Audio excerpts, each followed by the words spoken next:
Okay guys, welcome back to the channel, and today I'm just going to dial in straight and give you guys the main reason why I switched from Canon to the Panasonic Lumix ecosystem. Without wasting much time, let's just get straight into the intro.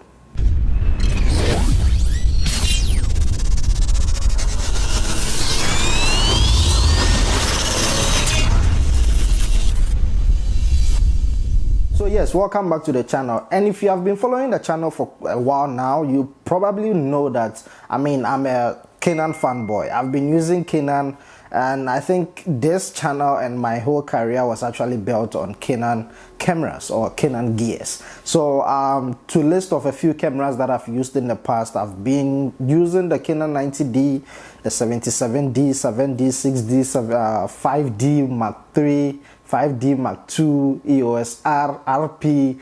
There's a whole bunch of Canon cameras and Canon glass that I've been using. So this is not to bash Canon by any means. This is not to talk trash about Canon, but this is more like sharing my personal experience and personal, anytime that I make changes to my collection, it's always best that I keep you guys posted. I need to notify you guys and let you know that, hey, this is what I've done, this is what I've changed in my tech gear, this is what I've actually come about. And this is not a video to tell you that, hey, Canon is not good, hey, switch to Lumix, hey, I do this. No, this is not a sponsorship video. Anything that I say is, strictly personal thoughts, no paid. No one has paid me to say anything about a certain company or whatsoever. And before I dial into it, I'm pretty much sorry because I had to script a couple of factors here. I don't want to tell you guys wrong stuff. I don't want to tell you guys what is not true. So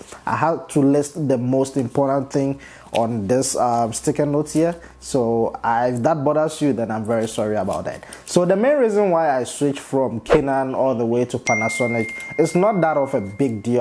Firstly, I would like to say that maybe it's just based on personal experience. Sometimes it's always best you change your collection. Sometimes it's always best you try out new ecosystem, and that is one of the factors that pushed me into trying Lumix. And I think right now I'm not sure if I must say I have regretted or I'm enjoying, but maybe I will say that at the end of the video. So stay tuned, subscribe, and let's just dive straight into it. 180-degree shutter angle.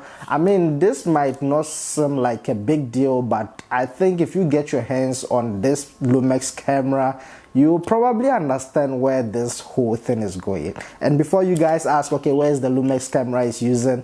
I'm currently shooting on that camera right now. I'm using the Lumix S1 with a monitor on top and a few accessories here and there. So I pretty much like the Lumix for the fact that they also have the 180-degree shutter angle. This is very much awesome. Sometimes in filmmaking, time is key, so when I'm about to film or anytime I'm about to shoot something, I don't need to dial through the camera to find the best settings, find, hey, okay, this frame rate is the best depending on the weather conditions and all that.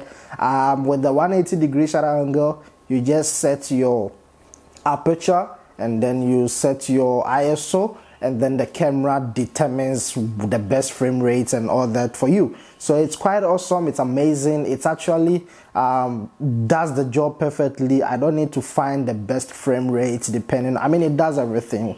It's pretty much does everything itself, and that is one thing that I pretty much like about the Lumix. I'm not sure if it is just the S1 that got that, or maybe other Panasonic got that as well, but I do think that other Panasonic got that, especially with the S5 and the GH series. I think they do have that as well. Another factor that I would like to pinpoint will have to be the fact that Lumix always give us dual slot. Okay, I know this might sound a bit useless in some way, but these are once again my personal thoughts and personal experience that I feel I need to put out there. So with the dual card slot, it's not that of a big deal. Since I've been using Canon, I've never had any card failure, but it's always best that I do have dual slot. Anything can happen at any time, and I think I've been saying it multiple times on this channel that you won't be happy if ever you get a paid gig, one take shot, and then you have a single slot in your camera only to finish everything, get home and notice that, hey, your card corrupted or you're unable to retrieve the file. Trust me, that is really going to hurt a lot. So it's always best camera companies provide us with dual SD card slot, so that, I mean, we do keep backups here and there. I'm not saying Canon cameras do not have dual slots. I mean, they have it, especially in their cinema line.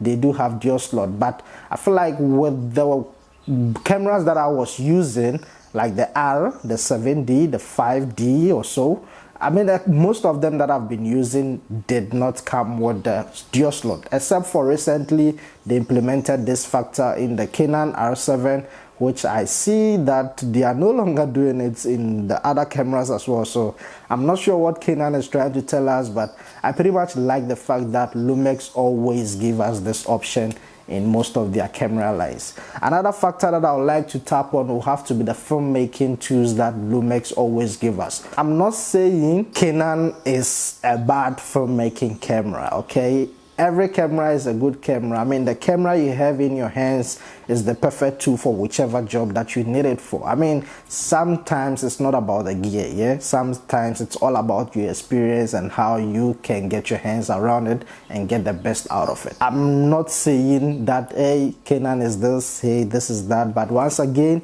personal thought, yeah? I feel like since I've got my hands on the Panasonic system, Panasonic actually offers more when it comes to the filmmaking too, okay? So this particular camera that I'm using, even though it has a monitor that still got, I mean, waveform, peaking and all that, the camera itself offers you all that. So you don't even need an external monitor to get all this.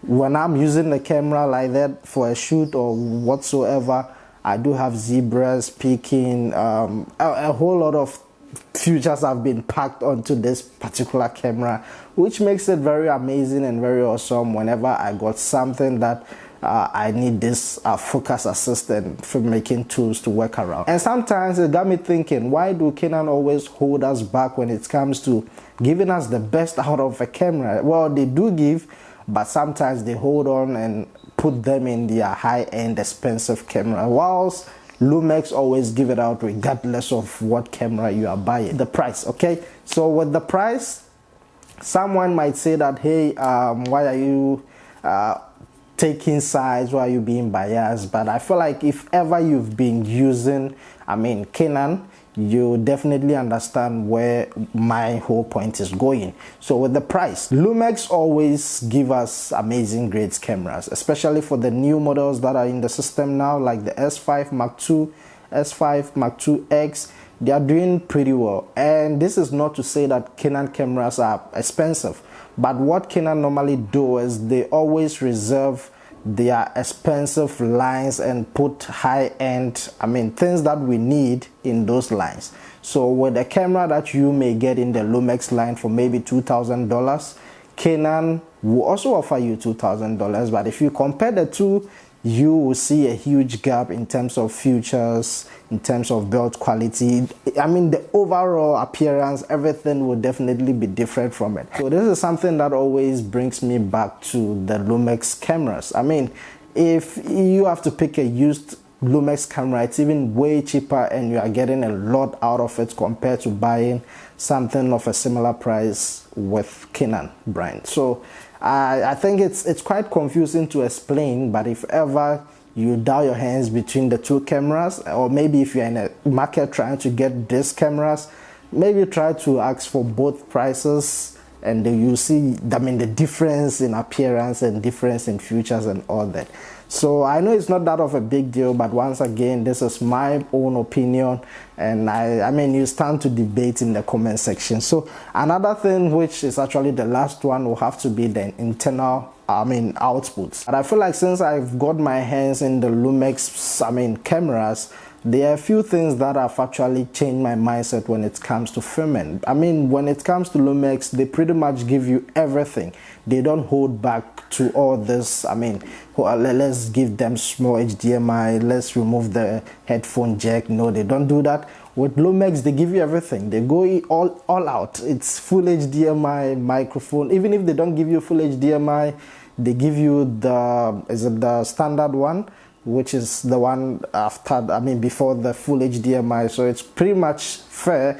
Canon always give us the tiny one, the small ones. Once again, except for the high-end ones, that is when they reserve the huge HDMIs. I'm not sure why that is the case, but I feel, in my personal opinion, I think Canon always hold on to, I mean, features. Okay, so something that, let's say the R7, they will give you a little bit, not everything, but if you want to pay more and go for the R3, that is when they will throw everything nice at it. I mean, R3 is very much awesome, but you should also know that the price is a bit higher compared to other Lumix cameras in the same category. So overall, this is my personal, and yeah, once again, personal thoughts about. I know there are going to be a lot of people that are going to roast me in the comment section, but once again, I'm pretty much sorry. This is not to say I mean I don't like Canon, or I don't use. Whoa, Canon, please do not get me wrong. If you got any brand deals,